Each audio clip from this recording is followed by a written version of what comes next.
ഏറ്റവും അത്ഭുതമുള്ള ഒരു ആയത്തുണ്ട് ഖുർആനിൽ. ഏതെന്നറിയുമോ?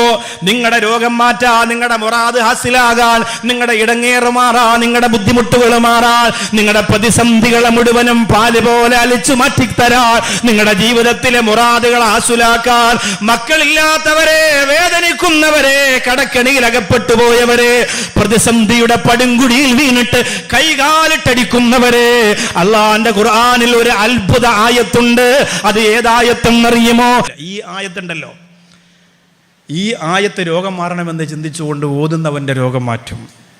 വേദന ആ ആയത്തിന്റെ പവറാണ്, ആ ആയത്തിന്റെ പവറാണ്. ഖുർആനിലെ ആ ഒരു ആയത്തിനുള്ള ശക്തി വളരെ അപാരമാണ്.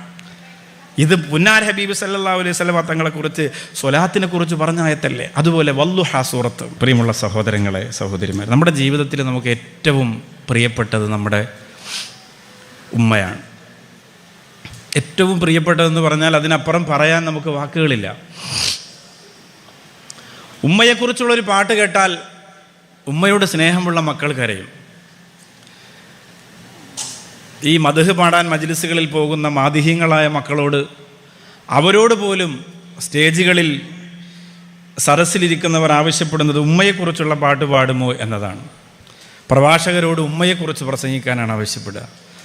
ചുരുക്കി പറഞ്ഞാൽ ഉമ്മ എന്ന് പറയുന്നത് നമ്മുടെ മനസ്സിനെ വല്ലാതെ കവർന്നെടുക്കുന്ന ഒരു അത്ഭുത പ്രതിഭാസമാണ്. ജീവിതത്തിൽ നാം ഏറ്റവും അധികം സ്നേഹിക്കേണ്ടത് ഉമ്മയെയാണ്. ഉമ്മ സുഖമില്ലാതായാൽ നമുക്ക് സങ്കടം വരും. ഉമ്മാക്ക് വേദനയുണ്ടായാൽ നമുക്ക് വേദന വരും. സ്നേഹിക്കുന്നവരെ കുറിച്ചാണ് ഈ പറയുന്നത്. വൃദ്ധസദനങ്ങളിലും ആതുരാലയങ്ങളിലും ആളറിയാതെ കൊണ്ട് വലിച്ചെറിയപ്പെടുന്ന, മനസ്സ് മുരടിച്ചുപോയ പൈശാചികമായ പ്രവണതകൾ ചെയ്യുന്നവരെ കുറിച്ചല്ല ഈ പറയുന്നത്. എൻ്റെ മുമ്പിലിരിക്കുന്നവരോടാണ്. നിങ്ങളൊക്കെ അത്തരം ആളുകളല്ല, ഹൃദയത്തിൽ ഉമ്മയെ കൊണ്ട് നടക്കുന്നവരാണ്. ആ ഉമ്മയുടെ മനസ്സ് ഒന്ന് വേദനിച്ചാൽ നമുക്ക് വേദനിക്കും. ആ വേദന ഞാനും നിങ്ങളും കാരണമായിട്ടാണ് ഉണ്ടായതെങ്കിലോ, നൗഷാദ് ബാക്കവിയുടെ ഉമ്മ വീട്ടിൻ്റെ ഉമ്മറത്തിരുന്ന് കരയുന്നതിൻ്റെ കാരണം നൗഷാദ് ബാക്കവി തന്നെയാണെങ്കിലോ സഹിക്കാൻ പറ്റുമോ നമുക്ക്? പെട്ടെന്നുണ്ടായ ഒരു വർത്തമാനത്തിൽ, ഒരു ഇടപെടലിൽ ആ ഉമ്മയുടെ മനസ്സങ്ങോട്ട് വേദനിച്ചു പോയി. പിന്നെ വാഹനത്തിൻ്റെ അകത്ത് കയറി പ്രസംഗത്തിന് പോയാലും, ഇഷ്കിന് പോയാലും, ഉംറയ്ക്ക് പോയാലും, ഹജ്ജിന് പോയാലും ആ ഉമ്മയെ സമാധാനിപ്പിച്ച് പൊരുത്തം വാങ്ങാതെ പോകാൻ ഒരു വിശ്വാസിയുടെ മനസ്സിന് കഴിയില്ല. അത്രത്തോളം കണക്ഷനാണ് ഉമ്മയുമായി. നിങ്ങളാണെങ്കിലും അങ്ങനെ തന്നെയാണ്. ഭർത്താവ് തുമ്മാനെ കാണാൻ പോയി, പെട്ടെന്ന് ഉമ്മയോട് എന്തോ ഒരു അപമര്യാദയായി സംസാരിക്കേണ്ടി വന്നു. നിങ്ങളുടെ ആൺമക്കൾക്കൊക്കെ നിങ്ങൾ വലിയ സ്നേഹമല്ലേ, നിങ്ങൾ സ്വത്തൊക്കെ കൊടുത്തില്ലേ, എനിക്കിങ്ങനെ ഒരു ചെക്കനെ കല്യാണം കഴിപ്പിച്ച് തന്നതുകൊണ്ട് നിങ്ങൾ എന്നെ ഒഴിവാക്കിയില്ലേ. അപ്പോൾ ഉമ്മ ആ സങ്കടം കൊണ്ട് പൊട്ടിക്കരഞ്ഞു. നിന്നെ പ്രസവിച്ചെൻ്റെ കയ്യിലേക്ക് തന്നപ്പോൾ ഞാൻ നിനക്ക് വേണ്ടി അന്നു മുതൽ ചെയ്തതൊക്കെ ഉമ്മ ഓർത്തു കരഞ്ഞു. നിങ്ങൾക്ക് തിരിച്ച് ഭർത്താവിൻ്റെ വീട്ടിൽ വന്ന് സമാധാനം കിട്ടുന്നില്ല. നിങ്ങൾ കാരണം നിങ്ങളുടെ ഉമ്മ കരഞ്ഞു എന്നതാണ് നിങ്ങളുടെ ജീവിതത്തിൽ ഏറ്റവും വലിയ പ്രധാനപ്പെട്ട വിഷയമായി അന്നേരം മറന്നത്. ഇതുപോലെ തന്നെ ഉപ്പ, സുഹൃത്തുക്കൾ, സഹോദരങ്ങൾ, ഉസ്താദുമാർ. എൻ്റെ ഉസ്താദ് ഞാൻ കാരണം കരഞ്ഞാൽ എനിക്ക് ഒരു സെക്കൻഡ് എഴുന്നേറ്റ് നിൽക്കാൻ കഴിയില്ല. സൗഹൃദം, ഏറ്റവും വലിയ സൗഹൃദങ്ങൾ, ആഴങ്ങൾ. നിങ്ങളുടെ ഈ സ്റ്റേജിലിരിക്കുന്ന ഷാഫി മാസ്റ്ററിൻ്റെ ഏറ്റവും അടുത്ത സുഹൃത്താണ്. അദ്ദേഹത്തിൻ്റെ ഒരു സുഖമില്ലാത്ത ഒരു കുഞ്ഞിൻ്റെ ഒരു അവസ്ഥ, ആദ്യ പ്രസവത്തിലൊക്കെ ഇങ്ങനെ സംഭവിക്കുന്ന സമയത്ത് അദ്ദേഹം കരഞ്ഞതുപോലെ, അദ്ദേഹം സങ്കടപ്പെട്ടതുപോലെ ഞാനും വേദനിച്ചിട്ടുണ്ട്. അമൃത ഹോസ്പിറ്റലിലേക്ക് എത്രയോ തിരക്കുകൾക്കിടയിൽ അദ്ദേഹത്തെ മാത്രം കാണാൻ വേണ്ടി ഞാൻ അമൃത ഹോസ്പിറ്റലിലേക്ക് പോയിട്ടുണ്ട്. അത് നമ്മുടെ മനസ്സിനെ നിയന്ത്രിച്ച് നിർത്താൻ കഴിയാത്ത ചില സ്നേഹങ്ങൾ അങ്ങനെയാണ്. അവർ സങ്കടപ്പെട്ടാൽ, ഞാൻ കാരണമായിട്ട് അവർക്കൊരു സമാധാനം കിട്ടിയാൽ, ഒരു ആശ്വാസം കിട്ടിയാൽ, കണ്ണീരൊന്ന് ഉണങ്ങിയാൽ, ഒന്ന് ചിരിച്ചാൽ റാഹത്താകുമല്ലോ എന്ന് കരുതി നമ്മൾ ചെയ്യുന്നതാ. ആ സങ്കടങ്ങൾക്ക് ഞാനാണ് കാരണമെങ്കിൽ നമുക്ക് താങ്ങാനും സഹിക്കാനും കഴിയൂല. ഞാൻ എവരെയൊക്കെ നിങ്ങളുടെ മുന്നിൽ നിരത്തിയത്, മുത്തുനബി സല്ലല്ലാഹു അലൈഹി വസല്ലമ തങ്ങൾ ഒരു ഭാഗത്ത് നിൽക്കട്ടെ, ഇവരെല്ലാം മറ്റൊരു ഭാഗത്ത് നിൽക്കട്ടെ.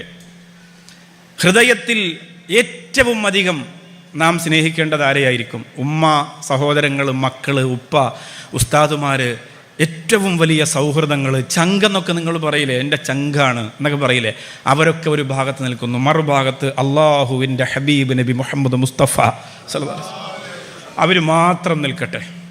ഇവരിൽ ഏറ്റവും അധികം നാം സ്നേഹിക്കേണ്ടതും കടപ്പെടേണ്ടതും ഇഷ്ടപ്പെടേണ്ടതും അർപ്പിക്കേണ്ടതും ഒക്കെ പുന്നാര ഹബീബ് നബി മുഹമ്മദ് മുസ്തഫ സല്ലല്ലാഹു അലൈഹി വസല്ലം. ഒരു സംശയവും ആ കാര്യത്തിലില്ല. അതിലൊരു സംശയവും നിങ്ങൾക്ക് വരാനും പാടില്ല. അങ്ങനെ തന്നെയാണ്. 1000 ഉമ്മയുടെ സ്നേഹമല്ല മുത്തുനബിയുടെ ഒരു നോട്ടത്തിനുള്ളത്. 10,000 ഗുരുനാഥന്മാരുടെ തലോടലല്ല. അഹ്ലു സുഫയിൽ പട്ടിണി കിടക്കുന്ന അബൂ ഹുറൈറ റളിയല്ലാഹു അൻഹു ആശ്വാസവാക്ക് പകർന്നുകൊണ്ട് പുന്നാര ഹബീബ് നബി മുഹമ്മദ് മുസ്തഫ സല്ലല്ലാഹു അലൈഹി വസല്ലം തങ്ങൾ പകർന്നു കൊടുത്തത്. അപ്പൊ അതിനേക്കാളൊക്കെ മേലെയാണെങ്കിൽ ആ ഹബീബ് സല്ലല്ലാഹു അലൈഹി വസല്ലം തങ്ങൾ സങ്കടപ്പെട്ടാൽ സഹിക്കാനാകാതെ പൊറുതിമുട്ടി, ഉറങ്ങാനാകാതെ തിരിഞ്ഞും പറഞ്ഞും കിടന്ന്, ഭക്ഷണം ഇറങ്ങാതെ പട്ടിണി കിടന്ന് ഇഷ്കുകൊണ്ട് പ്രാന്ത് പിടിച്ചു പോകുന്നവരായി നമ്മൾ മാറിയില്ലെങ്കിൽ നമ്മൾ മുഅ്മിനീങ്ങളാണോ? ഇനി ആ സങ്കടത്തിന് കാരണം ഞാനാണെങ്കിലോ? ഈ ഓഡിറ്റോറിയത്തിനകത്തിരിക്കുന്ന ഓരോരുത്തരും അവരുടെ കസേരയിൽ ഇരുന്ന് ഇങ്ങനെ ചിന്തിക്കണം, ഞാൻ കാരണം, ഞാൻ ജനിച്ചിട്ട് ഇന്ന് വരെ ഞാൻ പറഞ്ഞ ഒരു വർത്താനത്തിൻ്റെ പേരിൽ, ഞാൻ ചിന്തിച്ച ഒരു ചിന്തയുടെ പേരിൽ, ഞാൻ കണ്ട ഒരു കാഴ്ചയുടെ പേരിൽ എൻ്റെ മുത്ത് ഹബീബ് നബി മുഹമ്മദ് മുസ്തഫ സല്ലല്ലാഹു അലൈഹി വസല്ലം തങ്ങൾക്ക് എന്തെങ്കിലും ഒരു വേദന ഞാൻ കാരണം ഉണ്ടായിട്ടുണ്ടോ? പിന്നെ എന്ത് ക്വാളിറ്റിയാണ്? 2 കൈ കൊണ്ട് നെഞ്ചത്തടിച്ചിട്ട് ചോദിക്കണം, പിന്നെ എന്ത് ക്വാളിറ്റിയാണ് എനിക്കുള്ളത്? എന്ത് യോഗ്യതയാണ് പിന്നെ എനിക്കുള്ളത്? അന്ത ഉമ്മുൻ അം അബൂ മാ റഅയ്നാ ഫീഹിമാ മിസ്ല ഹുസ്നിക ഖത്തു യാ സയ്യിദി ഖൈറൻ നബി അസ്സലാത്തു അലൻ നബി വസ്സലാമു അലർ റസൂൽ അശ്ശഫീൽ അബ്തഹി വൽ ഹബീബിൽ അറബി. കാണാതിരുന്നാൽ ഈമാൻ കുറഞ്ഞു പോകുമോ? കുറച്ചു മാറിപ്പോയാൽ എൻ്റെ മനസ്സിന്റെ ഇഷ്ക് നഷ്ടപ്പെട്ടു പോകുമോ? അള്ളാന്റെ ഹബീബ് സല്ലല്ലാഹു അലൈഹി വസല്ലമ തങ്ങള് ഒരു സ്ഥലത്തേക്ക് പോകാൻ വേണ്ടി തന്റെ വീട്ടിൽ നിന്ന് പുറത്തിറങ്ങി ഈന്തപ്പനയുടെ വാതിലങ്ങോട്ട് തുറന്നു നോക്കുമ്പോ മുമ്പിൽ നിൽക്കുകയാണ് സയ്യിദുനാ അബൂബക്കറിനെ സിദ്ദീഖ് റളിയല്ലാഹു അൻഹു. എന്തേ അബൂബക്കറെ ഈ സമയത്ത് എന്തേ ഇവിടെ? അബൂബക്കർ സിദ്ദീഖ് റളിയല്ലാഹു അൻഹു പറയാണ്, ഒന്ന് കാണണം എന്ന് തോന്നി നബിയേ. ആരാണ് ഈ പറയുന്നതെന്ന് ആലോചിച്ച് നോക്കണം. രാത്രിയിൽ ഇശാനസ്കാരം കഴിഞ്ഞാൽ എല്ലാ സ്വഹാബികളും പോയിട്ട് ഏറ്റവും അവസാനം പോകുന്ന ആളാണ് അബൂബക്കറിനെ സിദ്ദീഖ് റളിയല്ലാഹു അൻഹു. അതെല്ലാം കഴിഞ്ഞ് വീട്ടിൽ അള്ളാന്റെ ഹബീബ് സല്ലല്ലാഹു അലൈഹി വസല്ലം തങ്ങൾ വീട്ടിൽ കയറി, അതിനുശേഷം ആ വീടിൻ്റെ ചുമരുകൾക്ക് മുത്തവും കൊടുത്തിട്ടാണ് അബൂബക്കർ സിദ്ദീഖ് റളിയല്ലാഹു അൻഹു. എന്നിട്ടും പോയി കിടക്കുമ്പോൾ കാണാനുള്ള കൊതി വരികയാണ്. കോടിക്കണക്കിന് പ്രാവശ്യം ആ കണ്ണുകൾ കൊണ്ട് ഇങ്ങനെ തുറന്ന് നോക്കി കണ്ടിട്ടുണ്ടാവൂലേ? എന്നാലും വീട്ടിൽ പോയി കിടക്കുമ്പോൾ കാണാനുള്ള, അറിയാനുള്ള ഒരു അടുത്തിരിക്കാനുള്ള മോഹം വരികയാണ്. നമുക്ക് നമ്മുടെയൊക്കെ ധാരണ, നമ്മൾ 1 കോടി സലാത്ത് ചൊല്ലി സയ്യിദത്ത് സീനത്ത് ബീവിയുടെ വാട്സപ്പ് ഗ്രൂപ്പിലായി ഏറ്റവും കൂടുതൽ സ്വലാത്ത് ചൊല്ലിയ ആൾ ഞാനാണെന്ന് ഗ്രൂപ്പിലൊക്കെ പറഞ്ഞു. അതുകൊണ്ട് ഞാൻ രക്ഷപ്പെട്ടു, എനിക്കിത്ര മതി, എൻ്റെ പുന്നാര ഹബീബിന് ഇത്ര മതി എന്നൊക്കെ നമ്മൾ ചിന്തിക്കുന്നുണ്ടെങ്കിൽ നമ്മൾ വെറും മണ്ടന്മാരായി, മടയികളായി പോകും. ഒന്നുമായിട്ടില്ല. നിങ്ങളെല്ലാവരും വലിയ സംഭവമാണ്. ഈ വാട്സപ്പ് ഗ്രൂപ്പിലുള്ളത് കൊണ്ട് ഞാൻ ഭയങ്കര സംഭവമാണ്. 1 മാസം കൂടി ഈ സലാത്തിൽ കഴിഞ്ഞാൽ ഞാൻ സയ്യിദത്ത് സീന ബീവിയെക്കാളും വലിയ ആളാവും എന്നൊക്കെ ചില ധാരണകൾ ചില താത്തമാർക്കുണ്ടാവും. ഞാനിത് പറയുന്നത് സ്ത്രീകൾ സ്വാഭാവികമായും അങ്ങനെ ചിന്തിക്കുന്നവരാണ്. ഞാൻ ചൊല്ലുന്നതും ഞാൻ പറയുന്നതും ഞാൻ അറിയുന്നതും ഒക്കെ കുറച്ച് ആളുകൾ അറിയണം എന്ന് പുരുഷന്മാരെക്കാൾ കൂടുതൽ, പുരുഷന്മാർക്ക് അങ്ങനെ ആഗ്രഹമുണ്ട്, ഇല്ല എന്നല്ല, അതിനേക്കാൾ ഒരു പടി കൂടുതൽ ചിന്തിക്കുന്ന ഒരു മനസ്സാണ് സഹോദരിമാർക്കുള്ളത്. അതിനെയാണ് ഇതിലൂടെ പാകപ്പെടുത്തിയെടുക്കേണ്ടത്. ഹുദൈഫത്ത് ബിൻ യമാൻ റളിയല്ലാഹു അൻഹു. നമ്മൾ ഈ സലാത്ത് നിരന്തരം ചൊല്ലുമ്പോൾ നമ്മൾ മനസ്സിലാക്കേണ്ടത് നമ്മൾ മാത്രമല്ല. ഉമ്മ ഇങ്ങനെ ചൊല്ലിക്കൊണ്ടിരിക്കുമ്പോൾ മോള് ചോദിക്കുകയാണ്, എന്താണ് ഉമ്മ എന്താണ് എപ്പോഴും ഇങ്ങനെ? അപ്പം മോളെ അടുത്ത് വിളിച്ചിരുത്തിയിട്ട് ഉമ്മ പറഞ്ഞു കൊടുക്കുകയാണ്. അപ്പം രാത്രി നമ്മളൊക്കെ നബി സല്ലല്ലാഹു അലൈഹി വസല്ലമ തങ്ങളുടെ പിന്നെ ചരിത്രങ്ങളും കഥകളും ഒക്കെ മക്കൾക്ക്, ഇപ്പോൾ എൻ്റെ മോൾക്ക് നമ്മളിപ്പോൾ ഉണ്ണിപ്പൂച്ചയുടെയും കുട്ടുകുറുക്കിൻ്റെയും മുട്ടുമൊയിലിൻ്റെയും കഥ പറഞ്ഞു കൊടുക്കുന്നതിന് പകരം നല്ല രസമാണ് അവർക്ക് കേട്ടുകൊണ്ടിരിക്കാൻ. നബി സല്ലല്ലാഹു അലൈഹി വസല്ലമ തങ്ങൾ ജനിച്ചത്, ഹലീമ ബീവി റളിയല്ലാഹു അൻഹ പാല് കൊടുക്കാൻ കൊണ്ടുപോയത്, തിരിച്ചു കൊടുക്കുമ്പോൾ മനസ്സ് പൊട്ടി തകർന്നു പോയത്, അബവായിൽ വെച്ച് ഉമ്മ മരണപ്പെടുന്നത്, അതൊക്കെ നമ്മുടെ മക്കൾ കൗതുകത്തോടെ കേട്ടുകൊണ്ടിരിക്കും. നല്ല സന്തോഷമായിരിക്കും അവർക്ക്. അതിങ്ങനെ ചെറിയ പ്രായത്തിൽ തന്നെ പതിഞ്ഞിരിക്കും. ഉമ്മ എന്താണ് നിരന്തരം ഇങ്ങനെ ചെല്ലുന്നതെന്ന് ചോദിച്ചാൽ ആ മക്കളെയും അതിലേക്ക് കൊണ്ടുവരാനുള്ളൊരു വഴിയാണ്. അവരങ്ങനെ ചോദിക്കാൻ വേണ്ടി അവരെ മുമ്പിലിരുന്ന് ചൊല്ലണം സല്ലല്ലാഹു അലൈഹി വസല്ലം. അപ്പം മക്കൾ ചോദിക്കും, എന്താണ് ഉമ്മ ഇത് തന്നെ ഉള്ളൂ ഉമ്മക്ക് ചൊല്ലാൻ, എന്താണ് ഇതിൻ്റെ സംഭവം? അപ്പോൾ ഉമ്മ ഇങ്ങനെ അവർക്ക് കൗതുകത്തോടെ വളരെ മനസ്സ് പിടിച്ചെടുക്കുന്ന തരത്തിൽ ചെറിയ ചെറിയ വാക്കുകൾ കൊണ്ട് അവരെ അതിലേക്ക് ഇങ്ങനെ കൊണ്ടുവരണം. അതുകൊണ്ടാണ് ഹുദൈഫത്ത് ബിൻ യമാൻ റളിയല്ലാഹു അൻഹു ചെറിയ കുട്ടിയായിരിക്കുമ്പോൾ വീട്ടിലേക്ക് കളി കഴിഞ്ഞ് വീട്ടിലേക്ക് ഓടി വന്ന് കയറുമ്പോൾ ഉമ്മ ചോദിക്കുന്നുണ്ട്, നീ മുത്തുനബി മുഹമ്മദ് മുസ്തഫ സല്ലല്ലാഹു അലൈഹി വസല്ലമ തങ്ങളെ കാണാൻ പോയിരുന്നോ? ഇല്ല നബിയെ, ഇല്ല ഉമ്മ, എന്ന് പോയിട്ടില്ല. നീ ഇന്നലെ പോയിരുന്നോ? ഹുദൈഫത്ത് ബിൻ യമാൻ എന്ന കുട്ടി പറയുന്നു, ഇല്ല ഉമ്മ, ഞാൻ പോയിട്ടില്ല. 3 ദിവസമായി ഞാൻ എൻ്റെ മുത്ത് ഹബീബിനെ കണ്ടിട്ടെന്ന് പറഞ്ഞപ്പോ ആ ഉമ്മ പറഞ്ഞ മറുപടി, അള്ളാന്റെ ഹബീബിന്റെ ചാരത്ത് പോയി ആ മുത്തൊളി ദീപത്തെ കണ്ടിട്ടല്ലാതെ എന്റെ വീട്ടിലേക്ക് നീ കടന്നു വരരുത് എന്ന് ഇഷ്കിന്റെ നിറകുടമായ ഒരു ഉമ്മ പൊന്നുമോനോട് പറഞ്ഞു കൊടുക്കുമ്പോൾ ഓടുകയാണ് അള്ളാന്റെ ഹബീബ് സല്ലല്ലാഹു അലൈഹി വസല്ലം തങ്ങളുടെ അടുത്ത് ചെന്നു. അസ്സലാമു അലൈക യാ റസൂലല്ലാഹ്. അല്ല, എന്തേ മോനെ വന്നത്? ഉമ്മ ഒന്ന് കാണാൻ പറഞ്ഞു നബി, അതുകൊണ്ട് വന്നതാ. ഉമ്മച്ചിക്ക് വേണ്ടി ദുആ ചെയ്യാനും അറിയിച്ചിട്ടുണ്ടെന്ന് പറഞ്ഞിട്ട് നേരെ തിരിച്ചു പോവാൻ.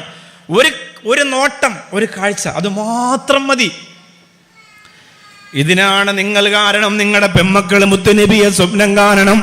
16ഉം 17ഉം വയസ്സായ ആൺമക്കളെ കഞ്ചാവിന്റെ പേരിൽ പോലീസ് അറസ്റ്റ് ചെയ്തു കൊണ്ടുപോകുന്ന കാലഘട്ടത്തിനിടയിൽ 17 വയസ്സുള്ള പൊന്നുമോൻ വെള്ളിയാഴ്ച പ്രഭാതത്തിൽ സുബഹിക്കുണരുമ്പോ ഉമ്മയെ വന്ന് കെട്ടിപ്പിടിച്ച് പൊട്ടിക്കരഞ്ഞിട്ട് പറയണം, ഉമ്മ, ഞാൻ ഇന്നലെ ഉമ്മ പറഞ്ഞതുപോലെ വുളുവെടുത്ത് സ്വലാത്ത് ചൊല്ലിക്കിടന്നപ്പോ ഞാൻ എൻ്റെ മുത്തുനബിയെ കണ്ടു ഉമ്മ. അങ്ങനെ പറയണം. ഇല്ലെങ്കിൽ നിങ്ങൾ ഈ സ്വലാത്തിലും ഈ ഗ്രൂപ്പിലും നടത്തണ്ടാവൂല. അങ്ങനെ പറയിപ്പിക്കണം. അങ്ങനെ പറഞ്ഞ മക്കളുണ്ട്, എനിക്കറിയാം എത്ര കുടുംബമുണ്ട്. 16ഉം 17ഉം 18ഉം വയസ്സായ ആണും പെണ്ണുമായ മക്കൾ ഉമ്മയെ കെട്ടിപ്പിടിച്ചിട്ട് പറയണം, ഉമ്മ, അല്ലെങ്കിൽ ഉപ്പാനോട് പറയണം, ഉപ്പ, ഞാൻ കണ്ടു, ഇന്നലെ രാത്രി ഞാനത് കണ്ടു എന്ന് പറയാൻ പാകത്തിന് ആ മക്കളെ ക്വാളിറ്റി ഉള്ളവരാക്കി മാറ്റാൻ ഈ സ്വലാത്തിന് സാധിക്കും.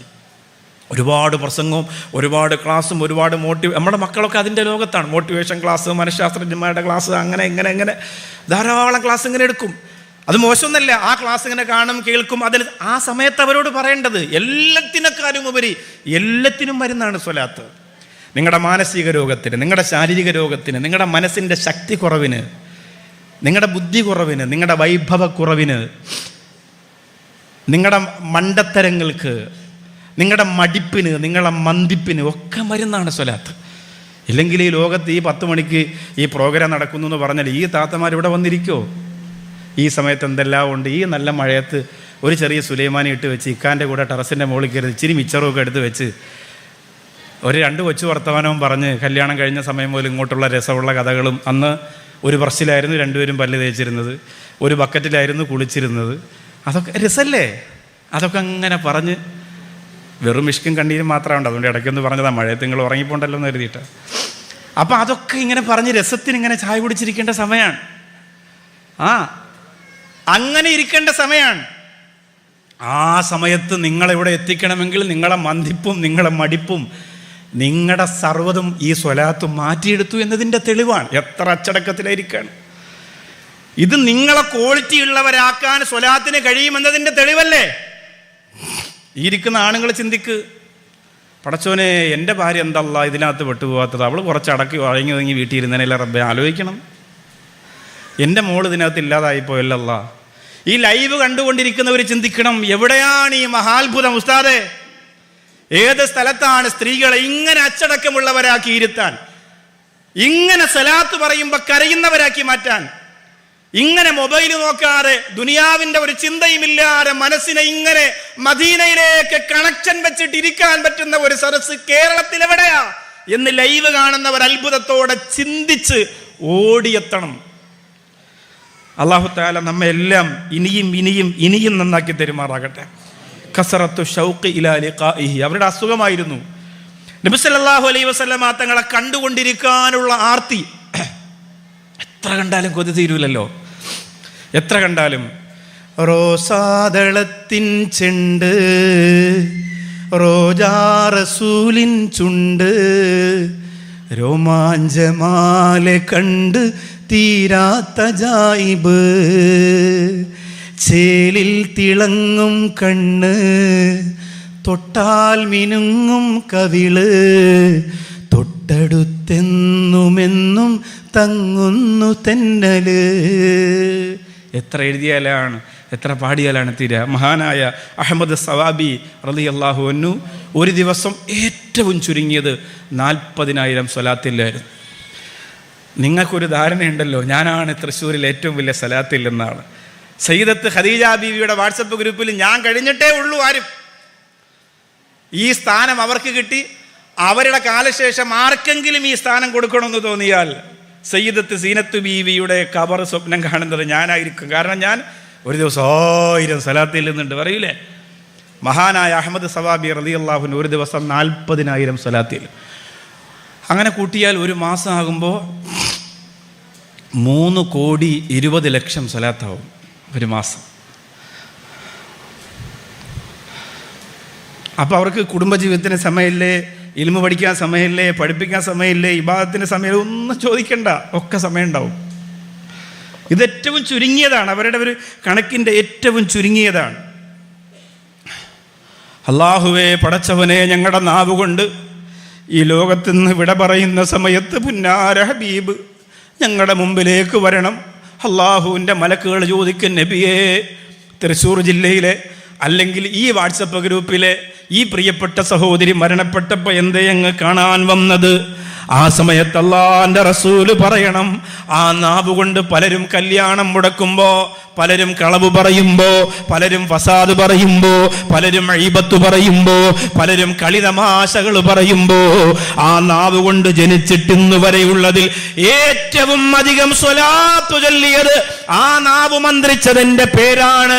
അതുകൊണ്ട് വഫാത്തിന്റെ സമയത്ത് അവരെ ആസ്വദിപ്പിക്കാൻ ഞാൻ കടന്നു വന്നതാണ് എന്ന് അല്ലാഹുവിന്റെ ഹബീബ് നബി മുഹമ്മദ് മുസ്തഫ സല്ലല്ലാഹു അലൈഹി വസല്ലം അവിടെ നിന്ന് പറയുന്ന ഒരാളായി നമ്മൾ മാറണം. ആണും പെണ്ണും മാറണം. നിങ്ങൾ ചൊല്ലി തുടങ്ങിയാൽ മതി സലാത്ത്. ചൊല്ലി നോക്ക് പ്രിയപ്പെട്ടവരെ. ഏറ്റവും ചുരുങ്ങിയത് ഒരു ദിവസം ഒരു 1000 വെച്ച് ചൊല്ലി 313 100 കളയാം. അതൊക്കെ കുറേ കാലങ്ങൾക്ക് മുമ്പ് നമ്മൾ പറഞ്ഞിരുന്നതാണ്. നമ്മൾ അതൊക്കെ മാറണം. ഇനി കുറച്ച് സമയം നമുക്കുള്ളൂ. ഇനിയും 100 313 കൊണ്ടിരിക്കാതെ 1000-ലേക്കെങ്കിലും ഏറ്റവും ചുരുങ്ങിയത് നമ്മൾ എത്തണം. അല്ലാതെ നമ്മൾ എന്താണ് 24 മണിക്കൂർ നമ്മൾ എന്താണ് ലോകത്ത് ചെയ്യുക? എന്തൊക്കെയാണ് നമ്മൾ ഒരു ദിവസം നമ്മൾ ചെയ്തതിനെ ഒന്ന് കണക്കൂട്ടി നോക്ക്. എന്നിട്ട് നിങ്ങൾ തീരുമാനിക്കുക 1000 വേണോ, 100 വേണോ, 313 വേണോ എന്നൊക്കെ. അള്ളാഹിൻ്റെ ഹബീബ് സല്ലല്ലാഹു അലൈഹി വസല്ലം തങ്ങൾ പിണങ്ങരുത്, അവിടത്തേക്ക് സങ്കടം ഉണ്ടാവരുത്, അത്രേ ഉള്ളൂ. ആയിഷ റളിയല്ലാഹു അൻഹ വീട്ടിൽ വിരിച്ചിരുന്ന വിരിപ്പിൽ നബി സല്ലല്ലാഹു അലൈഹി വസല്ലം തങ്ങൾക്ക് പൊരുത്തമില്ലാത്ത, ഇഷ്ടമില്ലാത്ത ഒരു ചിത്രം കണ്ടപ്പോൾ ഇറങ്ങിപ്പോവാണ് അവിടെ നിന്ന്. ആ മനസ്സ് വേദനിക്കല്ലേ? അങ്ങനെയാണെങ്കിൽ ഞാനും നിങ്ങളും എത്ര വേദനിപ്പിച്ചിട്ടുണ്ട്. നമ്മുടെ വർത്തമാനങ്ങൾ, നമ്മുടെ ഇടപെടലുകൾ, നമ്മുടെ കള്ളത്തരങ്ങൾ, നമ്മുടെ കളവ് പറച്ചിലുകൾ എത്രയോ എന്നിട്ടും നമ്മൾ സല്ലല്ലാഹു അലൈഹി വസല്ലം ആ ചൊല്ലുമ്പോൾ അതിൻ്റെ ഒരു സത്യസന്ധത, ഒരു സുതാര്യത നമ്മൾ തിരിച്ചറിയണം. പുന്നാര ഹബീബ് സല്ലല്ലാഹു അലൈഹി വസല്ലം തങ്ങൾക്ക് ഫാത്തിമ റളിയല്ലാഹു അൻഹയേക്കാൾ പ്രിയപ്പെട്ടതൊന്നുമില്ലല്ലോ. എത്ര ഇഷ്ടമാണ്, എത്ര സ്നേഹമാണ്. അത് പറഞ്ഞാലും വർണ്ണിച്ചാലും തീരാത്തത്ര ഇഷ്ടവും പ്രണയവുമാണ് ഫാത്തിമ റളിയല്ലാഹു. നിങ്ങൾ ഫാത്തിമയെ റളിയല്ലാഹു അൻഹ ഇഷ്ടപ്പെട്ടാൽ ഞാൻ നിങ്ങളെ ഇഷ്ടപ്പെട്ടു എന്ന് നബീന മുഹമ്മദ് മുസ്തഫ സല്ലല്ലാഹു അലൈഹി വസല്ലം. നിങ്ങൾ ഫാത്തിമയെ ഇഷ്ടപ്പെട്ടാൽ ഞാൻ നിങ്ങളെ ഇഷ്ടപ്പെട്ടു എന്നാണ് പറഞ്ഞത്. ആ ഫാത്തിമ ബീവി റളിയല്ലാഹു തആല അൻഹ നബി സല്ലല്ലാഹു അലൈഹി വസല്ലം തങ്ങൾക്ക് ഇഷ്ടപ്പെടാത്തൊരു കാര്യം, കുറച്ച് വളയൊക്കെ കൂടുതൽ ധരിച്ച് അങ്ങനെ യുദ്ധത്തിൽ വിജയിച്ചു വന്ന മുത്തുനബിയെ സ്വീകരിക്കാൻ കാത്തിരുന്നതാണ്. ഇറങ്ങിപ്പോവാണ് അവിടെ നിന്ന്. വേറൊന്നും, എൻ്റെ മോള് കരയൂലേ, എൻ്റെ മോള് സങ്കടപ്പെടൂലേ, എൻ്റെ മോളെ മനസ്സ് പൊട്ടൂലേ, ഒന്നും ചിന്തിക്കുന്നില്ല. ഒക്കെ അറിയാം, അല്ലാഹുവിൻ്റെ റസൂൽ അതൊക്കെ ഉണ്ടാവുമെന്നറിയാം. പക്ഷെ ഇറങ്ങിപ്പോവാണ്. അങ്ങനെ അത്രയും ഇഷ്ടപ്പെട്ട ഫാത്തിമ റളിയല്ലാഹു അൻഹ അത് ചെയ്യുമ്പോൾ അവിടുത്തെ മനസ്സിന് അത്രമേൽ സങ്കടമുണ്ടാകുമെങ്കിൽ ഒരു ക്വാളിറ്റിയും ഇല്ലാത്ത നമ്മളൊക്കെ എന്തെല്ലാം ചെയ്തിട്ടുണ്ടാവും, എത്രയോ വേദനിപ്പിച്ചിട്ടുണ്ടാവും, എത്രയോ സങ്കടപ്പെടുത്തിയിട്ടുണ്ടാവും. ഫാത്തിമ റളിയല്ലാഹു അൻഹ അതൊക്കെ ഉടച്ചു കളയായിരുന്നു. എനിക്കിതൊന്നുമല്ല എനിക്കാവശ്യം, എനിക്കെൻ്റെ ഹബീബാണ് നബി മുഹമ്മദ് മുസ്തഫ സല്ലല്ലാഹു അലൈഹി വസല്ലം തങ്ങളാണ് എന്നാണ് പറഞ്ഞത്. നമുക്ക് അള്ളാഹിൻ്റെ ഹബീബിനെ വേദനിപ്പിക്കാതിരിക്കുന്നത് പോലെ തന്നെ ആരെങ്കിലും മുത്തുനബിയെക്കുറിച്ച് മോശം പറഞ്ഞാൽ അവരെ നമ്മളൊന്നും പറയാനൊന്നും പാടില്ല, അവർ നമ്മുടെ നാട്ടിലുള്ള പുത്തൻവാദികളാണ്, അവർക്ക് അങ്ങനെ ചിന്തിക്കരുത്. നമുക്ക് ആ സങ്കടമുണ്ടാവണം. സങ്കടം, നമ്മളെ കുടുംബത്തിൽ സലാത്തില്ലാത്ത ഒരാളുണ്ടെങ്കിൽ അവരെ കാണുമ്പോഴൊക്കെ നമുക്ക് കണ്ണ് നിറയണം. ചില ആളുകൾ പറയൂലേ, എൻ്റെ വീട്ടിൽ സലാത്തും ദുആയൊന്നുമില്ല, ഞാൻ ഈ ഗ്രൂപ്പിലുള്ളത് തന്നെ എൻ്റെ മോനിഷ്ടമല്ല, ഈ ഗ്രൂപ്പിലിരിക്കണ എത്ര ആൾക്ക് ഉണ്ടാവും, എൻ്റെ എളാപ്പാക്ക് ഇഷ്ടമല്ല, ഭർത്താവിൻ്റെ അനിയൻ കടുത്ത പുത്തൻവാദി, അയാൾക്ക് ഇഷ്ടമല്ല. ഇപ്പം പുത്തൻവാദികളിൽ നിന്ന് മാറി നിരീശ്വരവാദത്തിലേക്ക് മാറിയിട്ടുണ്ട്. അതങ്ങനെയാണ്. മുത്ത് നബി ഇല്ലെങ്കിൽ എന്ത് വാദവും പൊളിയും. പിന്നെ അവർ കുഫ്രിയത്തിലേക്കാണ് പോവുക. കഷ്ടപ്പെട്ട് ചില ആളുകൾ പൈസ ഒക്കെ മുടക്കി ഹജ്ജിന് പോകും, എന്നിട്ട് മദീനത്ത് പോകാതെ മടങ്ങി വരും. ഹജ്ജിലെന്ത് മദീന, ഉംറയിലെന്ത് മദീന എന്നൊക്കെ പറയും. സത്യത്തിൽ മക്കത്ത് എല്ലാ കാര്യങ്ങളും ഉണ്ടെങ്കിലും എല്ലാം ഉണ്ടെങ്കിലും മദീനയിലാണ് അതിൻ്റെ കബൂലിയത്ത് മുഴുവനും കിടക്കുന്നത്. നമ്മളത് തിരിച്ചറിയുന്ന കാലം വന്നാലേ നമ്മുടെ ഈമാനിന് ശക്തി ഉണ്ടാവുകയുള്ളൂ, ഈമാനിൻ്റെ ഭാരമുണ്ടാവുകയുള്ളൂ. അള്ളാഹു സുബ്ഹാനഹു വ തആല അതിന് നമുക്ക് തൗഫീക്ക് നൽകി അനുഗ്രഹിക്കട്ടെ. നിങ്ങളുടെ പൊതുജന മധ്യത്തിൽ വെച്ച് നിങ്ങളെ ഉമ്മയെ ഒരാൾ ചീത്ത വിളിച്ചാൽ നിങ്ങൾക്ക് സങ്കടം വരൂലേ, ദേഷ്യപ്പെടൂലേ? എന്താണ് നീ എൻ്റെ ഉമ്മയെ പറഞ്ഞെന്ന് ചോദിക്കൂലേ? മുത്തുനബിയുടെ ഉമ്മ നമ്മുടെ ഈ സലാത്തൊക്കെ ചൊല്ലി മക്കളെ ഇതിലേക്ക് ചേർക്കണമെന്ന് പറയാൻ കാരണം ഇനി വരുന്ന തലമുറയൊക്കെ പച്ചയ്ക്ക് പറയാൻ പോകുന്നത് നബിയുടെ ഉമ്മ നരകത്തിലാ, നബിയുടെ വാപ്പ നരകത്തിലാന്നൊക്കെയാണ്. അള്ളാഹു നമ്മെ കാത്തുരക്ഷിക്കട്ടെ. ആ കൂട്ടത്തിൽ നിങ്ങളെ മക്കൾ പെടാൻ പാടില്ല, അതിൽ നിങ്ങളുടെ മക്കൾ പെടാൻ പാടില്ല. എൻ്റെ മരണപ്പെട്ടു പോയ മുസ്താഖ് അഹമ്മദ് എന്ന മോൻ ഒരിക്കൽ എന്നോട് പറഞ്ഞതാണ്. അത് ഈ മദ്രസയിൽ അന്ന് ഉച്ചയ്ക്ക് ഭക്ഷണം കൊടുത്തിരുന്നു. ആരോ മരണപ്പെട്ടിട്ട് അവരുടെ വീട്ടിൽ പിന്നെ ദുആയൊക്കെ നടന്നപ്പോൾ മദ്രസയുടെ കുട്ടികൾക്ക് അന്നൊരു പൊതിച്ചോറ് ഇങ്ങനെ പൊതിഞ്ഞ് ഭക്ഷണം കൊടുത്തിരുന്നു. അപ്പോൾ അതിങ്ങനെ കൊണ്ടുവരുന്ന വഴിയിൽ കുറച്ച് ആളുകൾ ഇങ്ങനെ മദ്രസയെയും മക്കളെയൊക്കെ കളിയാക്കിയ കൂട്ടത്തിൽ നബിയുടെ ഉമ്മ നബി സല്ലല്ലാഹു അലൈഹി വസല്ലമ തങ്ങളുടെ നുബുവത്തിൻ്റെ കാലത്തിന് മുമ്പേ മരണപ്പെട്ടു പോയി, അതുകൊണ്ട് ഇസ്ലാം മതം സ്വീകരിക്കാത്തത് കൊണ്ട് അവരൊക്കെ നരകത്തിലാണ് എന്നിങ്ങനെ പറഞ്ഞു. മുഹമ്മദ് എൻ്റെ അടുത്ത് ചോദിച്ചു ആ കാര്യം. അപ്പം നമ്മൾ ആലോചിക്കേണ്ടത് ചെറിയ കുട്ടികൾ, അവൻ മദ്രസയിലൊക്കെ മുത്തുനബി സല്ലല്ലാഹു അലൈഹി വസല്ലമ തങ്ങളുടെ ഉമ്മയെക്കുറിച്ച് പാട്ടുപാടിയ മോനാണ്. ഓമന മുഹമ്മദീനെ ഓത്തിനയച്ചില്ല, ഓമനിക്കാൻ ബാപ്പ വേണം, ബാപ്പ ജീവിപ്പില്ല. ആമിന ബീവിൻ്റെ കൽബി നൊമ്പരം പേരുത്ത്, ആറ്റലായ മോനെ ഓർത്ത് വേദന കോരുത്ത്. ഇതൊക്കെ പാടിയ മോനാണ്. അല്ലാഹു തആല സ്വർഗത്തിൽ വലിയ സ്ഥാനം കൊടുക്കട്ടെ. റബീഉൽ അവ്വൽ മാസം ജനിച്ചു, ശഅബാൻ മാസത്തിൽ 10 വയസ്സ് പൂർത്തിയായി ഇവിടെ പറഞ്ഞു പോയി. അള്ളാഹു സ്വർഗത്തിൽ വലിയ ദറജ കൊടുക്കട്ടെ. ചെറിയ മക്കളെ മനസ്സിൽ പോലും ഇത് കോരിയിട്ട് കൊടുക്കാൻ ഒരു വലിയ സംഘം നമ്മുടെ നാട്ടിലുണ്ടെങ്കിൽ നിങ്ങളുടെ പ്രിയപ്പെട്ട മക്കളെ ചേർത്ത് പിടിക്കണം. മുത്തുനബിയുടെ കുടുംബത്തെ പരിചയപ്പെടുത്തണം. ആരംഭ റസൂൽ സല്ലല്ലാഹു അലൈഹി വസല്ലമ തങ്ങളുടെ ചരിത്രങ്ങൾ അവർക്ക് പറഞ്ഞു കൊടുക്കണം. പുന്നാര ഹബീബിന്റെ ഉമ്മ നരകത്തിലാണെന്ന് പറയുന്ന സംഘത്തിനെതിരെ ശബ്ദിക്കാനുള്ള ഓജസ്സും തേജസ്സും നിങ്ങളുടെ മക്കൾക്ക് സ്വലാത്തിലൂടെ, മഹബ്ബത്തിലൂടെ, ഈമാനിലൂടെ എൻ്റെ പ്രിയപ്പെട്ട ഉമ്മ നിങ്ങൾ ഉണ്ടാക്കി കൊടുക്കണം. നിങ്ങൾ ആലോചിച്ചു നോക്കണം. അല്ലാഹുവിന്റെ ഹബീബ് നബി മുഹമ്മദ് മുസ്തഫ സല്ലല്ലാഹു അലൈഹി വസല്ലമ തങ്ങൾ പറഞ്ഞതാണ്, തുഅറദു അലയ്യ അഅമാലി ഉമ്മത്തി, എൻ്റെ ഉമ്മത്തിന്റെ അമലുകളെ മുഴുവനും എനിക്ക് അല്ലാഹു കാണിച്ചു തരുന്നുണ്ട്. ഞാൻ പറഞ്ഞതിന്, ഞാൻ ചെയ്തതിന്, ഞാൻ ആലോചിക്കുന്നതിന്, ഞാൻ കാണുന്നതിനെ മുഴുവനും എൻ്റെ മുത്തുനബിക്ക് അല്ലാഹുവിന്റെ ഹബീബ് സല്ലല്ലാഹു അലൈഹി വസല്ലമ തങ്ങൾക്ക് അല്ലാഹു കാണിച്ചു കൊടുക്കുന്നുണ്ട്. ഓരോന്നോരോന്ന് കാണിച്ചു കൊടുക്കുന്നുണ്ട്. അതൊക്കെ മുത്തായ ഹബീബ് കാണുന്നുണ്ട്. ഞാൻ പ്രസംഗിക്കുന്നത് കാണുന്നുണ്ട്, ഞാൻ എഴുതുന്നത് കാണുന്നുണ്ട്, ഞാൻ പാടുന്നത് കാണുന്നുണ്ട്, ഞാൻ പറയുന്നത് കാണുന്നുണ്ട്. ഈ സ്വലാത്തിന്റെ മജ്‌ലിസ് കഴിഞ്ഞ് വാഹനങ്ങളിൽ അവരവരുടെ വീട്ടിലേക്ക് നിങ്ങൾ മടങ്ങിപ്പോകുന്നത് കാണുന്നുണ്ട്. വീട്ടിന്റെ അകത്തിരുന്ന് ഒരു ചെറിയ മൊബൈലിലൂടെ, ടാബിലൂടെ, കമ്പ്യൂട്ടറിലൂടെ, ടിവിയിലൂടെ ഈ പ്രോഗ്രാം കണ്ടുകൊണ്ട് മദീനയോട് ആർത്തി വെച്ചിരിക്കുന്ന മനസ്സകങ്ങളെ അല്ലാഹുവിന്റെ ഹബീബ് നബി മുഹമ്മദ് മുസ്തഫ സല്ലല്ലാഹു അലൈഹി വസല്ലമ തങ്ങൾ കാണുന്നുണ്ട്. അപ്പം നമ്മുടെ ഈ പ്രവർത്തനങ്ങൾ കാണാൻ പറ്റുന്ന പാകത്തിനുള്ള ക്വാളിറ്റി ഉള്ളതാണോ എന്ന് നമ്മൾ ചിന്തിക്കണം. എത്ര സ്നേഹമാണ് നമുക്ക് ഇങ്ങോട്ട് തന്നത്. അതിൻ്റെ കോടാനുകോടിയിൽ ഒരു അംശമെങ്കിലും മടക്കി കൊടുക്കാൻ നമുക്ക് കഴിയണം. ആയിഷ റളിയല്ലാഹു അൻഹ ഒരിക്കൽ പറഞ്ഞു, പരലോകത്തെക്കുറിച്ചും ഖബറിനെക്കുറിച്ചും അവരിങ്ങനെ സംസാരിക്കുന്നത് കൂടുതലും അതാണ്. നബി സല്ലല്ലാഹു അലൈഹി വസല്ലമ തങ്ങൾ ആയിഷ റളിയല്ലാഹു അൻഹയുടെ മടിയിൽ തലവെച്ച് കിടന്നിട്ടു എത്രയോ ദിവസങ്ങളിൽ, എത്രയോ രാപ്പകലുകളിൽ. ആ സമയത്തൊക്കെ വെറും കൊച്ചു വർത്തമാനങ്ങളാണ് പറയുന്നത് എന്ന് നിങ്ങൾക്ക് തോന്നിപ്പോകണ്ട. ആ സമയത്തൊക്കെ അവർ പറഞ്ഞിരുന്നത് പരലോകം, ഖബർ, മഹ്ശറ, അവിടുത്തെ വിചാരണയൊക്കെയാണ്. ആയിഷ റളിയല്ലാഹു അൻഹ പലപ്പോഴും ആ വർത്താനം കേട്ടിട്ട് കണ്ണിങ്ങനെ നിറഞ്ഞ് കണ്ണീരിങ്ങനെ ഒഴുകുന്നുണ്ടായിരുന്നു മുഖത്തൂടെ. നമുക്കും വേണം, പക്ഷേ എപ്പോഴും ഇപ്പോൾ ഞാനിപ്പോൾ പ്രസംഗിച്ചൊക്കെ നടന്ന് വീട്ടിൽ ചെന്ന ഉടനെ ഭാര്യ അങ്ങോട്ട് വിളിച്ചിരുത്തിയിട്ട് ഖബർ അങ്ങനെയാണ്, മഹ്ശർ അങ്ങനെയാണ്. ഇപ്പോൾ ഭാര്യ പറയില്ലേ, നിങ്ങൾ പിന്നെ അവിടെ തന്നെ നിന്നാൽ മതിയായിരുന്നു, ഇങ്ങോട്ട് വരണ്ടായിരുന്നല്ലോ. അപ്പോൾ അതിനൊരു സമയവും ഒരു പരിധിയൊക്കെ നമ്മൾ നിശ്ചയിക്കണമെന്ന് മാത്രമേ ഉള്ളൂ. നമ്മൾ മനുഷ്യരാണല്ലോ, നമുക്ക് അങ്ങനെയല്ലേ കഴിയുള്ളൂ. ആയിഷ റളിയല്ലാഹു അൻഹ എന്നിട്ട് സങ്കടമടക്കാനാകാതെ പറഞ്ഞു, നബിയേ, ഈ ആയിഷക്ക് വേണ്ടി അങ്ങ് ദുആ ചെയ്യണം. ആരാണ് ഈ പറയുന്നത് പ്രിയപ്പെട്ടവരെ? ഇതിനേക്കാൾ ഭാഗ്യവതി വേറെ ഉണ്ടോ? ഈ ആയിഷക്ക് വേണ്ടി അങ്ങ് ദുആ ചെയ്യണം. ആ സമയത്ത് അല്ലാഹുവിൻ്റെ ഹബീബ് സല്ലല്ലാഹു അലൈഹി വസല്ലമ തങ്ങൾ പറഞ്ഞു, അല്ലാഹുമ്മ ഗുഫിർലി, ആയിഷ പടച്ചോനെ എൻ്റെ ആയിഷക്ക് പുറത്തു കൊടുക്കണേ. ഇത് പറഞ്ഞ ഉടനെ ആയിഷ റളിയല്ലാഹു അൻഹക്ക് വല്ലാത്ത സന്തോഷം തോന്നി, കരയാൻ തുടങ്ങി, കണ്ണീരിങ്ങനെ ഒഴുകി. അള്ളാഹിൻ്റെ റസൂൽ ചോദിച്ചു, എന്തേ ആയിഷ ഇപ്പൊ കരയുന്നത്? ഞാൻ ദുആ ചെയ്തല്ലോ. ആയിഷ റളിയല്ലാഹു അൻഹ പറയുന്നു, നബിയേ, ഞാൻ പറഞ്ഞപ്പോൾ തന്നെ അങ്ങനെക്ക് ദുആ ചെയ്ത സന്തോഷം കൊണ്ടാണ്. ആ സമയത്ത് മുത്ത റസൂൽ പറയാണ്, സല്ലല്ലാഹു അലൈഹി വസല്ലമ തങ്ങൾ പറയാണ്, ഞാൻ ഓരോ വഖത്ത് നമസ്കാരം കഴിഞ്ഞിട്ടും ഇതുപോലെ എൻ്റെ ഉമ്മത്തിന് പുറത്തു കൊടുക്കാൻ ഞാൻ ദുആ ചെയ്യുന്നുണ്ട് ആയിഷ. ഇതിന് പകരം നമ്മൾ എന്താ കൊടുക്കുക? ഒരു ദിവസം എത്ര സലാത്ത് വെച്ച് ചെല്ലാൻ പറ്റും?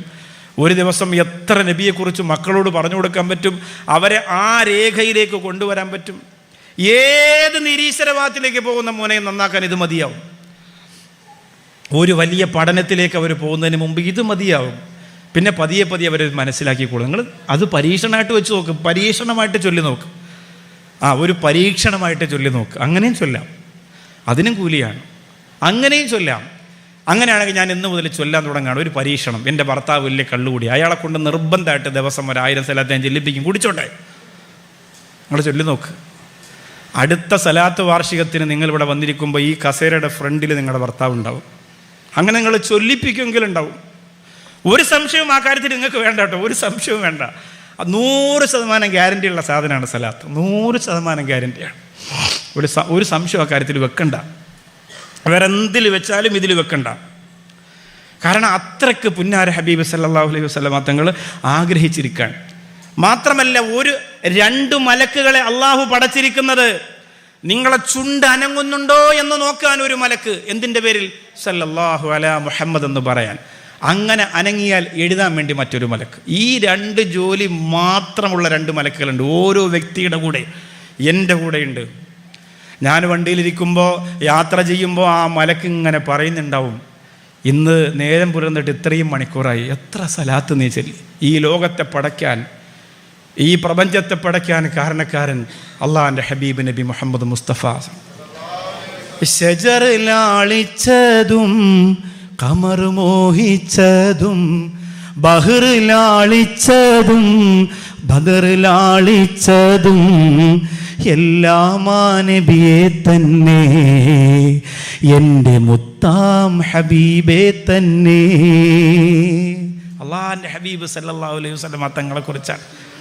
അങ്ങനെ പുന്നാര ഹബീബിനെ ഹൃദയത്തിൽ എല്ലാം ലോകത്തുള്ള പ്രപഞ്ചത്തിലുള്ള സർവ്വതിൻ്റെയും ആർത്തിയും ആവേശവും ആഗ്രഹവും ഒക്കെ അതാണ്, വേറൊന്നുമില്ല. അങ്ങനെയുള്ള പുന്നാര ഹബീബ് സല്ലല്ലാഹു അലൈഹി വസല്ലമ തങ്ങളെ ഞാനും നിങ്ങളും എത്ര പറഞ്ഞാലാണ്, എത്ര എഴുതിയാലാണ് മതിയാവുക? അള്ളാഹുവിനെ നേരിട്ട് കണ്ട് അള്ളാഹുവിനോട് സംസാരിച്ച് അള്ളാഹുവിനോട് വർത്താനം പറഞ്ഞ പുന്നാര ഹബീബ് സല്ലല്ലാഹു അലൈഹി, ലോകത്ത് അതിനേക്കാൾ വലിയ സന്തോഷം ആർക്കും കിട്ടാനില്ല. നമ്മുടെ മുത്ത ഹബീബിന് കിട്ടിയ ഏറ്റവും വലിയ ആനന്ദത്തിൻ്റെ നിമിഷം. ആ സമയത്ത് പറയാണ്, അസ്സലാമു അലൈനാ വഅലാ ഇബാദില്ലാഹി സ്വാലിഹീൻ. അല്ലാഹുവേ, നീ എനിക്ക് രക്ഷ തന്നതുപോലെ എന്റെ ഉമ്മത്തികളായ, എന്റെ നാട്ടിലുള്ള എന്റെ ഉമ്മത്തികളായ പ്രിയപ്പെട്ട എന്റെ സ്വാലിഹീങ്ങളായ അടിമകൾക്ക് നീ രക്ഷ കൊടുക്കണേ അല്ലാ എന്ന് മിഅ്റാജിന്റെ രാത്രിയിൽ മുത്തു ഹബീബ് അല്ലാഹുവിനോട് ഹൃദയം തുറന്ന് പറഞ്ഞു പോയെങ്കിൽ ഒരു സ്ഥലത്തും നിങ്ങളെ ഒഴിവാക്കാതെ കൊണ്ടു നടക്കുകയാണ്. ഇങ്ങനെ കൊണ്ടു നടക്കുകയാണ്. ഏറ്റവും അത്ഭുതമുള്ള ഒരു ആയത്തുണ്ട് ഖുർആനിൽ. ഏതെന്നറിയുമോ?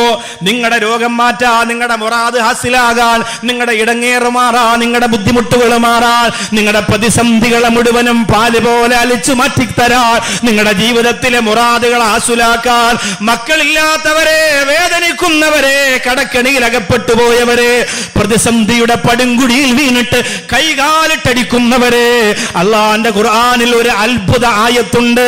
അത് ഏതായത്തെന്നറിയുമോ? ഇന്നല്ലാഹ വമലായികതഹു യുസല്ലൂന അലൻ നബിയ്യ യാ അയ്യുഹല്ലദീന ആമനൂ സല്ലൂ അലൈഹി വസല്ലിമൂ തസ്ലീമാ. ഞാനും മലക്കുകളും അള്ളാന്റെ ഹബീബിന്റെ പേരിൽ, അള്ളാഹ് പറയാൻ സ്വലാത്ത് ചെല്ലുന്നുണ്ട്, വിശ്വാസികളെ നിങ്ങൾ ചൊല്ല. ഈ ആയത്തുണ്ടല്ലോ, ഈ ആയത്ത് രോഗം മാറണമെന്ന് ചിന്തിച്ചുകൊണ്ട് ഓതുന്നവന്റെ രോഗം മാറ്റും.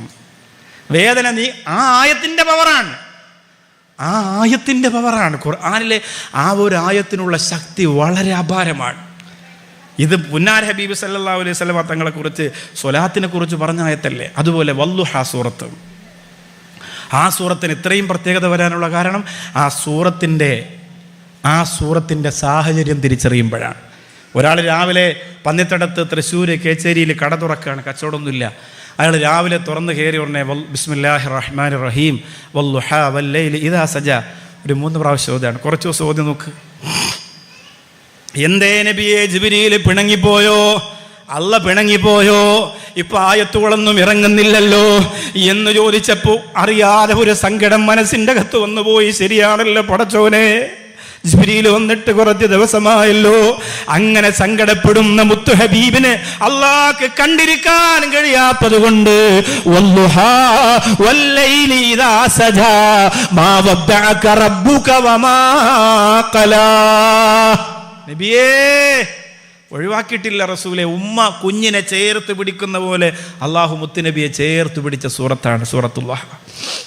അത് ഓതുന്നവർക്ക് സാധാരണ സൂറത്തുകൾ ഓതുന്നതിനേക്കാളുള്ള പദവിയും ശ്രേഷ്ഠതയുമാണ് അള്ളാഹു ഓഫർ ചെയ്യുന്നത്. എന്തുകൊണ്ടാണ്?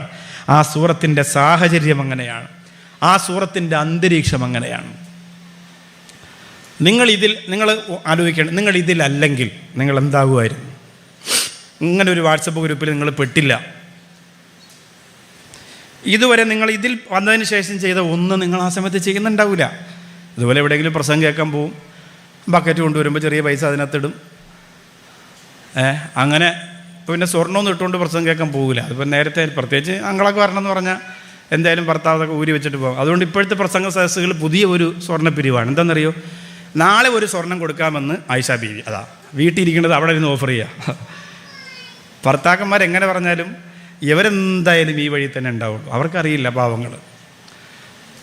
അപ്പോൾ ഇതിൽ പെട്ടതുകൊണ്ട്, ഇതിനകത്തായതുകൊണ്ട് എന്തെല്ലാം നിങ്ങൾക്ക് കിട്ടി, എന്തെല്ലാം ഗുണം കിട്ടി. ഞാൻ ഷാഫി മാസ്റ്ററിനോട് ചോദിച്ചു, നിങ്ങൾ ഇതിൻ്റെ സംഘാടകരാണോ? ഞാനതൊന്നുമില്ല, ഈ ലീവിന് വന്നപ്പോൾ എനിക്ക് കിട്ടിയൊരു ഭാഗ്യമാണ് ഈ സദസ്സ്. ഈ ലീവിന് വന്നപ്പോൾ എനിക്ക് ഒരുപാട് കാര്യങ്ങൾ, പല SKSSന് വേണ്ടിയും സമസ്തയ്ക്ക് വേണ്ടി ഒരുപാട് കാര്യങ്ങൾ ചെയ്യുന്നു. അവിടെ ഷാർജയിലും അജ്മാനിലും സ്കൂൾ അതിൻ്റെ ജോലിയായിട്ട് നിന്നാലും ഒരുപാട് കാര്യം, അതിൻ്റെ കൂട്ടത്തിൽ എനിക്ക് കിട്ടിയൊരു കാര്യമാണിത്. ബഷീർ വസിയോട് ചോദിച്ചാൽ, ഞാൻ പോകുന്ന സദസ്സുകളിൽ എനിക്ക് ഏറ്റവും ഇഷ്ടപ്പെട്ടതും ഞാൻ പോകാൻ ആർത്തിയോടെ ആഗ്രഹിക്കുന്നതുമായ സദസ്സാണ്. വേറെ സദസ്സില്ലാത്തതുകൊണ്ടല്ല, പക്ഷേ ഇതിനോട് അങ്ങനെ തോന്നാൻ കാരണം എന്താ? നിങ്ങളുടെ മനസ്സിൻ്റെ ഒരു ഏകീകരണം, സ്വലാത്തിനോടുള്ള നിങ്ങളുടെ ആർത്തി, എനിക്കെന്ന് മുത്തുനബിയെ കാണാൻ കഴിയുമെന്നുള്ള കൊതി, ഇതൊക്കെ കൂടാതെ തന്നെ ഇവർ ചെയ്യുന്നൊരു മഹാത്ഭുതമാണല്ലോ. ഇവർ പരസ്പരം ഇപ്പോൾ എല്ലാവരും ഒരുമിച്ച് നല്ല ഡ്രസ്സൊക്കെ ധരിച്ച് നല്ല ബർദൊക്കെ ഇട്ട് സന്തോഷമായിട്ടിരുന്നാലും ചില മനസ്സുകളുടെ സങ്കടം എല്ലാവർക്കും പറയാൻ കഴിയൂല. മദീനത്ത് പോകാൻ ആഗ്രഹമില്ലാത്ത ആരും ഉണ്ടാവില്ല. മുഴുവൻ ആളുകളെ അടുത്ത മാസം കൊണ്ടുപോകാന്ന് പറഞ്ഞാൽ എല്ലാവരും റെഡിയാണ്.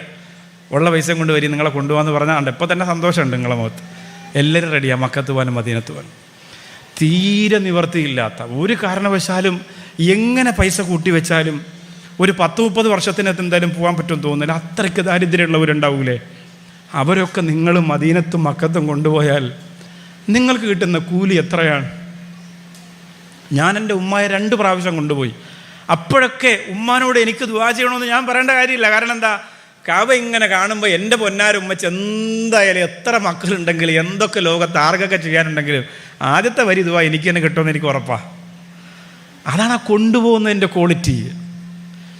കാബ ആദ്യം കാണുമ്പോൾ ഒരു മനുഷ്യൻ, ഒരു വിശ്വാസി ഹൃദയം പൊട്ടി ചെയ്യുന്ന ദുആ അത് കബൂലാണ്. അവിടെ മറയില്ല, അവിടെ അകൽച്ചയില്ല.